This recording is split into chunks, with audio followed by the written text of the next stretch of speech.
Hi friends, എല്ലാവർക്കും UPSC mentor മലയാളത്തിലേക്ക് സ്വാഗതം. ഇന്നത്തെ വീഡിയോയിൽ നമ്മൾ ഡിസ്കസ് ചെയ്യുന്നത് ഒരു 130 ഡേയ്സ് ടൈം ടേബിൾ ആണ് നമ്മുടെ UPSC CSE 2025 ക്ലിയർ ചെയ്യാനായിട്ടുള്ളത്. ഇതുവരെ പഠനം സ്റ്റാർട്ട് ചെയ്തിട്ടില്ലാത്തവരോ അല്ലെങ്കിൽ കുറച്ച് മാത്രം പഠിച്ചിട്ടില്ലാത്തവർക്കോ ഒക്കെ വളരെ കൂടുതൽ ഉപകാരപ്പെടുന്ന ഒരു ടൈം ടേബിൾ ആണ്. ആദ്യം നമുക്ക് വീഡിയോയിലേക്ക് പോവാം. അതിനു മുന്നേ ചാനൽ എല്ലാവരും ഒന്ന് സബ്സ്ക്രൈബ് ചെയ്ത് സപ്പോർട്ട് ചെയ്യുക. ഫർദർ നോട്ടിഫിക്കേഷൻസിനായിട്ട് ബെലൈക്കൺ കൂടി ഒന്ന് പ്രസ് ചെയ്യുക.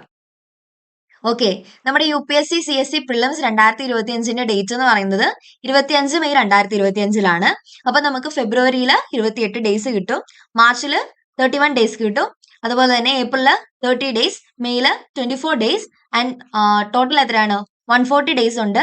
ലാസ്റ്റ് ഡേ നമ്മൾ ഒരിക്കലും പഠിക്കത്തില്ലല്ലോ, അതുകൊണ്ടാണ് ആ 140 ഡേയ്സിൽ ലാസ്റ്റ് ഡേ മാറ്റിയിട്ട് 130 ഡേയ്സ് ടൈം ടേബിൾ എന്ന് പറഞ്ഞത്. ഓക്കെ, അപ്പം പ്രിലിംസ് എന്താണ് 25 മെയ് 2025 ഫെബ്രുവരിയിൽ 28 ഡേയ്സ് ഉണ്ട്, മാർച്ചിൽ 31 ഡേയ്സ് ഉണ്ട്, ഏപ്രിലിൽ 30 ഡേയ്സ് ഉണ്ട്, മെയ്യിൽ 24 ഡേയ്സ് ആൻഡ് ടോട്ടൽ അങ്ങനെ 140 ഡേയ്സ് ആണ് നമുക്ക് ഉള്ളത്. ഓക്കെ, അപ്പം ഇതില് നമുക്ക് പഠിക്കാനുള്ള സബ്ജക്ട്സ് എന്ന് പറയുന്നത് GS paper 1, GS paper 2, GS paper 3 and GS paper 4 ആണ്. GS പേപ്പർ 1 വരുന്നത് Indian society, world history, art and culture, geography, history, ഇത്രയും കാര്യങ്ങളാണ് GS പേപ്പർ 1 വരുന്നത്. ഇതിൽ Indian society, world history, art and culture, history ഇതൊക്കെ എന്താണ് ഏകദേശം സെയിം കണ്ടന്റ് വരുന്ന സബ്ജക്ട്സ് ആണ്. സെയിം കണ്ടന്റ് അല്ല, ഏകദേശം ഒരേപോലെയുള്ള, അതായത് ഹിസ്റ്ററി അണ്ടറിൽ വരുന്നതാണ് ഇതൊക്കെ, ഈ Indian society, art and culture എന്നൊക്കെയുള്ള കാര്യങ്ങൾ. ഇതുപോലെ നമുക്ക് റിലേറ്റ് ചെയ്ത് പഠിക്കാൻ പറ്റുന്നതാണ്. എന്താ പറയാ, GS paper 1 Indian society, world history, art and culture and history ഇതെന്താണ്, ഈ 4 സബ്ജക്ട്സ് നമുക്ക് റിലേറ്റ് ചെയ്ത് പഠിക്കാൻ പറ്റുന്ന സബ്ജക്ട്സ് ആണ്. ഇത് ഒരുമിച്ച് പഠിച്ചാൽ മതി, അപ്പൊ എന്താണ് വലിയ ബുദ്ധിമുട്ട് വരത്തില്ല. അതുപോലെ തന്നെ GS paper 2 polity, governance and international റിലേഷൻസും. ഈ പൊളിറ്റി, ഗവേണൻസ് എന്താണ്, ഇത് നമുക്ക് റിലേറ്റ് ചെയ്ത് പഠിക്കാൻ പറ്റുന്ന സബ്ജക്ട്സ് ആണ്. പിന്നെ ഇന്റർനാഷണൽ റിലേഷൻസും. പിന്നെ GS പേപ്പർ 3 വരുന്നത് agriculture, Indian economy, environment and ecology, science and technology, internal security. ഇതില് എൻവയോൺമെന്റ് ആൻഡ് എക്കോളജി, അഗ്രികൾച്ചർ, പിന്നെ നമ്മുടെ GS പേപ്പർ 1 ജോഗ്രഫി, ഇത് മൂന്നും എന്ത് ചെയ്യാൻ പറ്റും, നമുക്ക് ഒരുമിച്ച് റിലേറ്റ് ചെയ്ത് പഠിക്കാൻ പറ്റും. പിന്നെ ഉള്ളത് Indian economy, science and technology, international relations, IR ഇതൊക്കെ എന്താണ് അല്ലാണ്ട് പഠിക്കുക. പിന്നെ GS പേപ്പർ 4 വരുന്നത് എത്തിക്സ്. പിന്നെ അതേഴ്സ് എന്ന് പറയുന്നത് CSAT ഉണ്ട്. പ്രിലിംസിന് മെയിൻ ആയിട്ടുള്ള കാര്യമാണ് പേപ്പർ 2, അതായത് നമ്മുടെ CSAT ക്വാളിഫൈങ് പേപ്പർ ആണ്. അതായത് 33% പാസ്സാവാനായിട്ട് 33% മതി.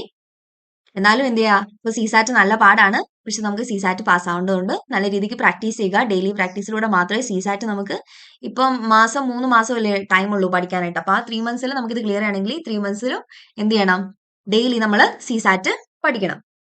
പിന്നെ ഉള്ള ഒന്നാണ് ഓപ്ഷണൽ. പിന്നെ കറണ്ട് അഫയേഴ്സ്, അത് നമ്മൾ ഒരു ജനുവരി 2024 തൊട്ട് ഒരു മെയ് 15, 2025 വരെയുള്ള നോക്കിയാൽ മതി, ഒരു 1.5 വർഷത്തെ. ഓക്കെ, അതുപോലെ തന്നെ നോട്ട്സ് അവൈലബിൾ ആണ്. ഇപ്പൊ നമ്മുടെ കയ്യിൽ എന്തുണ്ടായിരിക്കണം, മസ്റ്റായിട്ട് നമ്മുടെ കയ്യിൽ നോട്ട്സ് ഉണ്ടായിരിക്കണം, എങ്കിൽ മാത്രമേ നമുക്ക് ഇനി ഈ ഒരു 3 മാസത്തിനുള്ളിൽ UPSC CSEക്ക് പ്രിപ്പയർ ചെയ്യാൻ പറ്റത്തുള്ളൂ. കാരണം നോട്ട്സും കൂടെ ഇല്ലാണ്ട് എന്ത് ചെയ്യാം, അത് നോട്ട്സും കൂടെ പ്രിപ്പയർ ചെയ്ത് വന്നിട്ട് നമുക്ക് എക്സാം ക്ലിയർ ചെയ്യാന്ന് പറഞ്ഞാൽ അതൊരിക്കലും പറ്റത്തില്ല. പക്ഷെ നോട്ട്സ് ഉണ്ടെങ്കിൽ കുഴപ്പമില്ല. നോട്ട്സ് കയ്യിലുണ്ടായിരിക്കണം, റിസോഴ്സ് ഉണ്ടായിരിക്കണം, സിലബസ് ഉണ്ടായിരിക്കണം, അത് ഞാൻ ലാസ്റ്റ് പറയാം. സോ നോട്ട്സ് എന്ത് ചെയ്യുക, എല്ലാവരുടെയും കയ്യിൽ ഉണ്ടായിരിക്കണം. നോട്ട്സ് അവൈലബിൾ ആണ്. വേണമെന്നുള്ളവർ എന്ത് ചെയ്യുക, എനിക്ക് മെസ്സേജ് ചെയ്യുക. പെയ്ഡ് നോട്ട്സ് ആണ്, പക്ഷേ ഏറ്റവും ഒരു അഫോർഡബിൾ ആയിട്ടുള്ള റേറ്റിലാണ്, എല്ലാവർക്കും ഒരു അഫോർഡബിൾ ആയിട്ടുള്ള റേറ്റിലാണ് നമ്മൾ നോട്ട്സ് കൊടുക്കുന്നത്. നോട്ട്സ് വേണമെന്നുള്ളവർക്ക് ഞാൻ എന്റെ ഇൻസ്റ്റാഗ്രാം ഐഡിയും വാട്സ്ആപ്പ് ഗ്രൂപ്പിന്റെ ലിങ്കും ഡിസ്ക്രിപ്ഷനിലും കമന്റ് ബോക്സിലും കൊടുത്തേക്കാം. ജസ്റ്റ് എനിക്ക് മെസ്സേജ് ചെയ്താൽ മതി, ഞാൻ ഡീറ്റെയിൽസ് പറഞ്ഞുതരാം. ഓക്കെ, പിന്നെ ഉള്ളതാണ് നമ്മുടെ ടൈം ടേബിൾ. അപ്പൊ പ്രിലിംസ് ബേസ്ഡ് ടൈം ടേബിൾ ആണ് നമ്മൾ ഉണ്ടാക്കുന്നത്. കാരണം നമുക്ക് 3 മാസമേ ഉള്ളൂ. 3 മാസത്തിൽ എങ്ങനെയും പ്രിലിംസ് ക്ലിയർ ചെയ്യുക, അത് കഴിയുമ്പോൾ ഉള്ള മാസങ്ങളിൽ മെയിൻസിലുള്ളത് പഠിക്കുക എന്നുള്ളതാണ് ഇപ്പൊ ചെയ്യാവുന്ന കാര്യം. പക്ഷെ ഓപ്ഷനിലൊക്കെ കൂടെ പഠിക്കാൻ പറ്റുന്നവർ പഠിച്ചു പോവുക. നമ്മള് എന്താ പറയാ, ഒരു 8 അവേഴ്സിൽ കൂടുതൽ ഒരു ദിവസം പഠിക്കാൻ പറ്റുമെങ്കിൽ പഠിക്കുക. അതിൽ കൂടുതൽ പഠിക്കാൻ പറ്റിയ ഒരു മനുഷ്യനെ കൊണ്ട് പോസിബിൾ അല്ല, ബട്ട് സ്റ്റിൽ ഒരു 8 മണിക്കൂറെങ്കിലും ഡെയിലി പഠിക്കാൻ നോക്കുക. ഓക്കെ, ഫെബ്രുവരിയിൽ എന്ത് ചെയ്യുക, polity, governance, science and technology, international relations ഇത് തീർക്കുക. ഈ പൊളിറ്റി, ഗവേണൻസ് ഒരുമിച്ച് തീർന്നോളും. പിന്നെയുള്ള സയൻസ് ആൻഡ് ടെക്നോളജി, ഇന്റർനാഷണൽ റിലേഷൻസും ഈ ഫെബ്രുവരി മാസത്തിൽ ഇത് 4 തീർക്കാനായിട്ട് എന്ത് ചെയ്യുക, നോക്കുക. പിന്നെ മാർച്ചിലേക്ക് വരുമ്പോൾ history, art and culture, Indian society അതൊരുമിച്ച് പോയിക്കോളും. പിന്നെ എന്താണ് എക്കണോമി. അപ്പം മാർച്ചിൽ എന്ത് തീർക്കണം, ഹിസ്റ്ററി കംപ്ലീറ്റ് ചെയ്യണം, ആർട്ട് ആൻഡ് കൾച്ചർ കവർ ചെയ്യണം, ഇന്ത്യൻ സൊസൈറ്റി കവർ ചെയ്യണം, അതുപോലെ തന്നെ ഇന്ത്യൻ എക്കോണമി കവർ ചെയ്യണം. പിന്നെ വരുന്നത് ഏപ്രിൽ എന്ത് ചെയ്യണം? അഗ്രികൾച്ചർ കവർ ചെയ്യണം, അതുപോലെ തന്നെ geography and environment. Agriculture, geography, environment എന്താ നമുക്ക് ഒരുമിച്ച് പഠിക്കാവുന്ന സബ്ജക്ട്സ് ആണ്. പിന്നെ ഡെയിലി എന്ത് നോക്കണം? CSAT-ഉം CA-യും കറണ്ട് അഫയേഴ്സും നോക്കണം. കറണ്ട് അഫയേഴ്സ് നമുക്ക് എത്രയാണ്? 1.5 വർഷത്തെയാണ് പഠിക്കാനുള്ളത്. അതുകൊണ്ട് അതിന്റെ നോട്ട്സ് കണ്ടുപിടിക്കുക, അല്ലെങ്കിൽ എന്ത് ചെയ്യുക, ഒരു മന്ത്ലി മാഗസീൻസ് ഒക്കെ കിട്ടൂല്ലോ, അതാണെങ്കിലും നോക്കുക. എന്നിട്ട് എന്ത് ചെയ്യുക? ഡെയിലി CA പഠിച്ചു പോകുക. അതുപോലെ തന്നെ CSAT 3 മാസമേ ഉള്ളൂ. 3 മാസം കൊണ്ട് കംപ്ലീറ്റ് CSAT-ന്റെ സിലബസ് കവർ ചെയ്യുക. അപ്പൊ ഫെബ്രുവരി പഠിക്കാനുള്ള എന്താണ്? Polity, governance, science and technology, IR. പൊളിറ്റിയും ഗവേണൻസ് ഒരുമിച്ച് പൊക്കോളും. പിന്നെ സയൻസ് ആൻഡ് ടെക്നോളജിയും IR-ഉം പഠിക്കുക. അപ്പോൾ ഫെബ്രുവരി കവർ ചെയ്യാനുള്ളത് polity, governance, science and technology and international relations. ഇനി മാർച്ചിലാണെങ്കിൽ ഹിസ്റ്ററി ഉണ്ട്, ആർട്ട് ആൻഡ് കൾച്ചർ ഉണ്ട്, ഇന്ത്യൻ സൊസൈറ്റി ഉണ്ട്, ആൻഡ് എക്കണോമി. ഈ 4 സബ്ജക്ട്സ് എന്ത് ചെയ്യുക? മാർച്ചിൽ കവർ ചെയ്യുക. പിന്നെ ഏപ്രിലേക്ക് വരുമ്പോൾ അഗ്രികൾച്ചർ, ജോഗ്രഫി, എൻവയോൺമെന്റ് കവർ ചെയ്യുക. പിന്നെ നമ്മൾ ഡെയിലി പഠിക്കേണ്ട എന്തൊക്കെയാണ്? CSAT-ഉം CA-യും. പിന്നെ മെയിൻസിലാണ് നമുക്ക് എത്തിക്സ്, ഓപ്ഷണൽ, വേൾഡ് ഹിസ്റ്ററി ഒക്കെ വരുന്നത്. വേൾഡ് ഹിസ്റ്ററി പ്രിലിംസിൽ ഇല്ല, എത്തിക്സും ഇല്ല, ഓപ്ഷണലും വരുന്നില്ല. അപ്പൊ എന്ത് ചെയ്യുക? മെയിൻസിനുള്ളത് പഠിക്കാൻ പറ്റുമെങ്കിൽ എന്ത് ചെയ്യുക? ഈ കൂട്ടത്തിൽ പഠിക്കുക. അത് കുറച്ച് ബുദ്ധിമുട്ടുള്ള കാര്യമാണ്, അതുകൊണ്ടാണ് ഞാൻ പ്രിലിംസ് ബേസ്ഡ് ടൈം ടേബിൾ ഉണ്ടാക്കിയത്. ഇപ്പൊ പ്രിലിംസ് ക്ലിയർ ചെയ്യുക എന്നുള്ളതാണ് ലക്ഷ്യമെങ്കിൽ എന്ത് ചെയ്യുക? പ്രിലിംസ് ക്ലിയർ ചെയ്യാന്നല്ല, അത് കഴിഞ്ഞിട്ട് നമുക്ക് ടൈം ഉണ്ട് മെയിൻസിന്, ആ ഒരു ടൈമിൽ പഠിക്കുക ബാക്കിയുള്ളതൊക്കെ.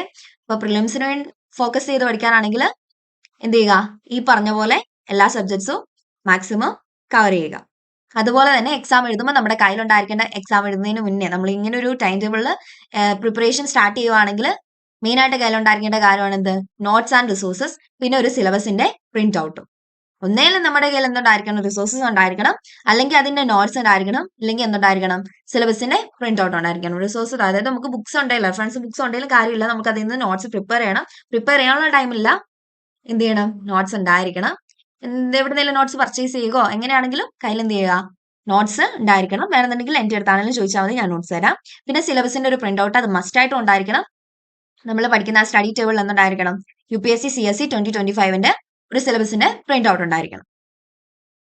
അതുപോലെ തന്നെ സിലബസിന്റെ പ്രിന്റ് ഔട്ട് ഉള്ളപ്പോൾ എന്ത് ചെയ്യുക? ഒരു സബ് ടോപ്പിക്സും കൂടെ നമ്മൾ സിലബസിനെ കണ്ടുപിടിച്ച് വെക്കുക നേരത്തെ തന്നെ. ഇപ്പൊ ഒരു ഫസ്റ്റ് ഡേ, ഇന്ന് ഫെബ്രുവരി 1 ആണ്. അപ്പൊ എന്ത് ചെയ്യുക? ഇന്ന് തന്നെ സബ് ടോപ്പിക്സും കൂടെ കണ്ടുപിടിച്ച് വെക്കുക. അപ്പൊ കുറച്ചുകൂടി പഠിക്കാൻ എളുപ്പമായിരിക്കും. അല്ലെങ്കിൽ നോട്ട്സിനകത്താണെങ്കിലും സബ് ടോപ്പിക്സ് നമ്മൾ കൊടുത്തിട്ടുണ്ട്. ഓക്കെ, അപ്പൊ ഇത്രയും കാര്യങ്ങളാണ് ശ്രദ്ധിക്കാനുള്ളത്. അപ്പൊ എന്താണ് നമ്മുടെ എക്സാം നടക്കുന്ന ഡേറ്റ് എന്ന് പറയുന്നത് 2025 മെയ് 25-ലാണ്. നമുക്ക് ഇനി എത്ര ഡേയ്സ് ആണുള്ളത്? 140 ഡേയ്സ് ആണ്. ഇതിലൊരു ലാസ്റ്റ് ഡേ എന്ന് പറയുന്നത് എന്ത് ചെയ്യുക? നമ്മൾ പഠിക്കാനായിട്ട് എടുക്കണ്ട, അതുകൊണ്ടാണ് 130 ഡേയ്സ് എന്ന് പറയുന്നത്. പിന്നെ ഇതിൽ ഒരു കാര്യം വിട്ടുപോയി, നമ്മൾ 3 മാസം പഠിക്കുക. ഫെബ്രുവരി, മാർച്ച്, ഏപ്രിൽ എന്ത് ചെയ്യുക? പഠിക്കുക. അതുപോലെ തന്നെ മെയ് ഉള്ളത് 24 ഡേയ്സ് ഉണ്ട്. 24 ഡേയ്സും എന്തിനു വേണ്ടി എടുക്കുക? റിവിഷന് വേണ്ടിയിട്ട് എടുക്കുക. അതുപോലെ തന്നെ ഡെയിലി റിവിഷൻ നടത്തുക. പഠിച്ചു പോകുന്ന ടോപ്പിക് അന്നു തന്നെ നമ്മൾ എന്ത് ചെയ്യുക? റിവൈസ് ചെയ്ത് പോവുക. ഓക്കെ, അപ്പൊ ഇത്രയും കാര്യങ്ങളാണ് പറയാനുള്ളത്. വീഡിയോ എല്ലാവർക്കും ഉപകാരപ്പെടുമെന്ന് പ്രതീക്ഷിക്കുന്നു. എന്ത് ചെയ്യുക? ചാനൽ എല്ലാവരും ഒന്ന് സബ്സ്ക്രൈബ് ചെയ്ത് സപ്പോർട്ട് ചെയ്യുക. ഫർദർ നോട്ടിഫിക്കേഷൻസിനായിട്ട് ബെല്ലൈക്കൺ കൂടി ഒന്ന് പ്രസ് ചെയ്യുക. നോട്ട്സ് എങ്കിലും ആർക്കെങ്കിലും വേണമെന്നുണ്ടെങ്കിൽ ജസ്റ്റ് എനിക്ക് DM ചെയ്യുക. Okay, thank you.